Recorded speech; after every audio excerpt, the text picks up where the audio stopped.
Will Black people ever be able to be self-sufficient or independent? This question is obviously racist, but I will answer it as if it was asked in good faith. First of all, before emancipation, Black people created the necessary infrastructure for their independence and self-sufficiency. In the year 1738, the first free Black town was established in Maui, Florida, which means that there was a free Black town before there was a United States of America. The first Black-owned media company, a newspaper, was established in 1827. All of this was before emancipation. Black towns and neighborhoods saved and circulated millions of dollars within their communities, like the Greenwood District in Tulsa, Oklahoma, North Nashville in Tennessee, Sweet Auburn in Atlanta, and countless others. There is a list way too long to fit into this video. And do you know what happened to those thriving, independent, self-sufficient communities? They were attacked by white folks. They were bombed. They were raided. They were terrorized. They were demolished. These independent, self-sufficient Black communities were fine and had existed for a very long time. The real question is, will whiteness ever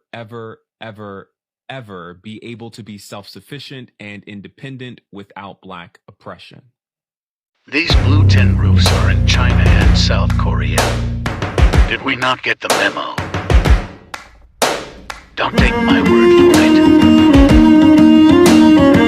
Check it out on Google Earth for yourself.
And by the way, the Earth is still flat.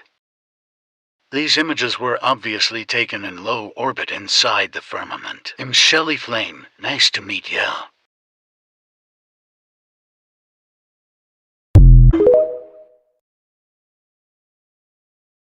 If you look it up, you'll see that miners, while looking for gold in Los Angeles, they came across underground cities with reptilians and secret passageways and everything. And this goes back,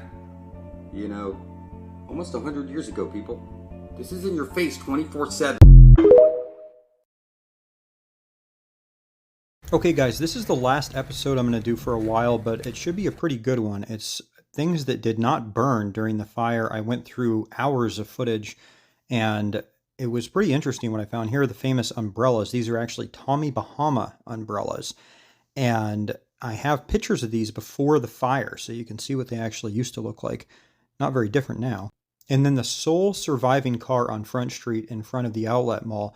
And I actually found another sole survivor car the other direction that's a little bit further south on Front Street, which I didn't notice at the time, but here it is right here. You can see it on the left in this frame here. Anyway, I'm going to just roll some of this footage. Most of this is unreleased. It doesn't really work that well with TikTok because this is all shot in 16:9, but I've got hundreds of gigabytes, many, many hours of footage, both on the ground and in the air. So all of that footage, again, has been uploaded to a friend in an undisclosed location. They then copied all of that data onto a 256 AES encrypted hard drive and then physically took it to somebody else. So if somebody's able to intercept that or get it, then we've lost. I mean, there's nothing more I could have done. In the middle of editing this footage last night, there was an incident where some people came to my house. They were banging on my door and they were yelling, "Jeff Cygnus, Jeff Cygnus." We made the decision just to kind of lay low and see if the situation escalated. I was ready to defend myself. It seemed like it was at least two people, I think potentially more. We heard them talking to each other, and eventually they just went away. But I could hear the tone in their voice. I mean, these people certainly were not my friend. And I just want to speak candidly with you guys for a few minutes here, if I can. This whole last 2 weeks has been the longest 2 weeks of my life, no question. And I mean, I've done some stressful things in my life for sure, but nothing quite to this magnitude. And at the moment, I really need to think about the safety of my family, and I need to think about my personal safety. Now, I'm not done telling this story, but if anything happens to me, I won't be able to tell the rest of it. I am very confident, though, that the person who is in possession of the footage will be able to pick up where I left off if that's what it takes. And they have the credentials to all of my social media. And so I want to kind of tell you guys what to expect from me moving forward. First of all, I am going to continue with the daily story here on TikTok. So for the people checking up on my safety, please do that. Please continue to look for that. I will continue to post it. I'm also going to upload some high resolution content and current episodes to YouTube and Rumble.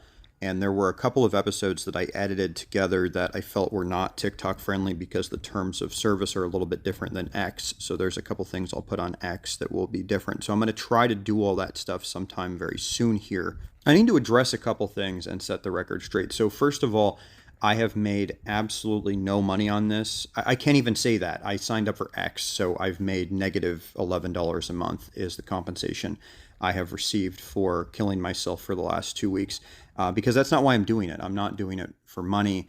I've had many national news media outlets reach out to me wanting my footage, wanting interviews. I've had some lucrative offers from them for sure, but I've turned all of them down. That's not why I'm doing it. I want the truth to get out there.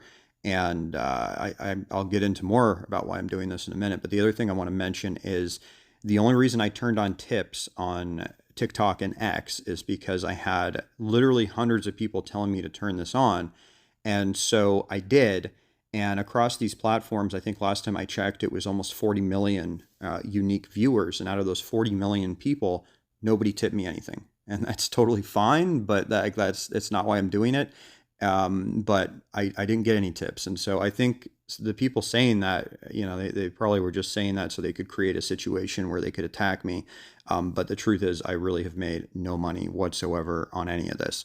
And none of this has been meant to be political. I'm not that political of a person, but I do strongly believe in the First Amendment. I think that with situations like this, people should be able to say what they want to say about it. They should be able to report it without being intimidated, without people trying to stop them and suppress them, and without the government interfering. And I believe that people should have freedom. And I really, really strongly believe that's under attack right now. And no matter what your political ideology is you should care about that. That should matter to you and you should do your part, whatever that is. And that's all I'm trying to do here is do my part. And it was very evident to me early on that nobody else was going to do this. And, some of the stuff I've been doing is pretty horrendous conditions. I mean, I've been hiking up to a hill, holding the phone up, trying to upload stuff for hours. I mean, I've been like nobody else did this for a reason. But aside from that, when I was in the park, and we were being ordered around out of thousands of people, I was really the only one pushing for answers and asking questions. And I don't know why that is. I haven't lived here as long as some people. And I have some ideas, I can speculate about that, which is something I will do in the future. But it didn't seem like anyone else was going to do this. And on top of that, the national news, they don't tell you the whole story. They don't show you everything. And they're not even allowed in here right now. So I just really strongly felt somebody had to get something out there, that was true. And I'm not finished with this. I will continue with this. For the people asking why I don't show my face, it's because I need to maintain some level of anonymity for safety reasons at the moment. I might show my face in future episodes. But the other thing is, the story's not about me. So I'm just telling the story and I'm showing you guys what's happening. I'm just telling you what's going on. That's it. So it's not really about me. It's not that relevant. I really want to thank everyone who has supported my efforts here. And supported it by following, supported it by sharing, supported it by liking, supported it by comments. I read the comments, and I can't reply to all of them. I don't have time, but I really appreciate them. I genuinely appreciate them. The kind words, the encouragement is a big part of why I've been able to do as much as I have been able to do. So thank you so much, guys, for all of the support. I promise I will be back soon. So please stay tuned, and I'll see you soon.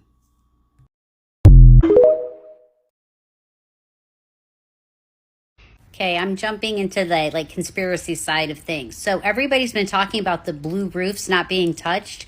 Were every single one of those metal? Because there was just a house shown that had a red metal roof. Everything around it burned. They're saying it was the stones around it that protected it because there was no bushes up against the house, even though the house was wood. But they had a metal roof, but theirs was burgundy, like this color. So now I'm wondering if metal has to do with it and not just the color. So somebody let me know if all of the blue roofs were metal or not, please. Thank you. The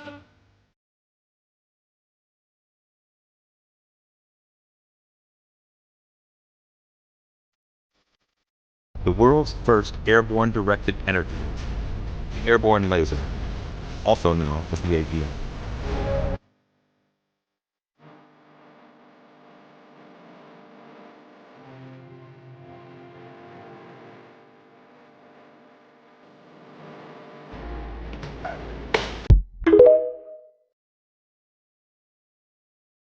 You don't find that suspicious?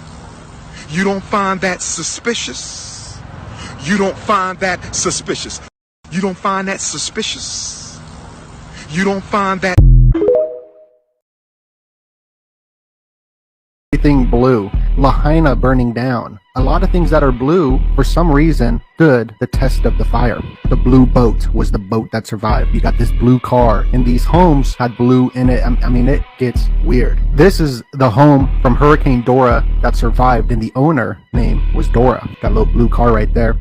You'll see a lot of this blue imagery. This is what's interesting. There's this laser, and it only catches fire to other colors, but not blue. So I had to look it up, and it's because it's a blue laser. It's a blue laser, and that's why it didn't burn the blue. First, you got this little turquoise type blue house, but here's another blue house. This one's painted blue. This is blue, and it survived. Here alone, you can see the blue and red, but you can see a lot of different blue that survived. Right here, blue survived it. The cloth, the boat that survived in the ocean, and these are all just the mainstream articles showing this. The boat was blue. The car that survived, right, it's still blue. And I mean, this is what they showed in the mainstream news. And shout out to my friend, Dana. She pointed this out. This is pattern recognition. And all the people that they show after the devastation are wearing blue. This is where it got weird, and it kind of took a turn for me where I'm like, there's some type of color symbolism happening here. This fire right here, this blue, survived it. Cut it off from the blue. Right here where the 47 trunk banyan tree survived. You got this like little blue house restroom that survived. Here's ABC News, the guy in the blue. This girl cleaning is wearing the blue. Good Morning America. This guy's wearing the blue. Just weird. Symbolism. Burnt, but this guy's carrying something blue. So everybody that they're showing in these pictures are wearing blue. So some sort of code. It's some sort of, I don't know what it is. This house, they were showing this in CNN, the blue house over the fire, the sugar cane, this guy looking at it wearing the blue. I mean, it goes on and on. This guy, New York Times, he's wearing the blue. This guy laying down on the blue chair. It does go into the color spectrum, as we did a video on the purple lights, the purple blue lights that are popping up everywhere. The blue light, you got a Blu-ray disc because the blue holds the most information through this light spectrum.